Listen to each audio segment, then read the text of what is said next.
गरीब लकड़हारे की कहानी। बहुत समय पहले की बात है। एक गांव में एक गरीब लकड़हारा रहता था।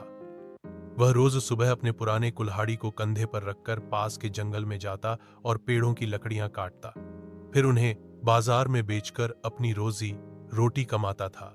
लकड़हारा ईमानदार और मेहनती था, लेकिन बहुत गरीब था। वह जो कमाता उसी से किसी तरह गुजारा करता। एक दिन की बात है। लकड़हारा जंगल के पास एक नदी के किनारे पेड़ काट रहा था। अचानक उसका हाथ फिसला और उसकी कुल्हाड़ी नदी में गिर गई। वह बहुत परेशान हो गया, क्योंकि कुल्हाड़ी ही उसकी कमाई का एकमात्र सहारा थी। वह दुखी होकर नदी के किनारे बैठकर रोने लगा। तभी नदी में से एक जलपरी या देवता प्रकट हुई और उसने लकड़हारे से पूछा, तुम क्यों रो रहे हो? लकड़हारे ने ईमानदारी से सब कुछ बता दिया। जलपरी मुस्कुराई और नदी में डुबकी लगाकर सोने की एक कुल्हाड़ी लेकर आई। उसने पूछा, क्या यह तुम्हारी कुल्हाड़ी है?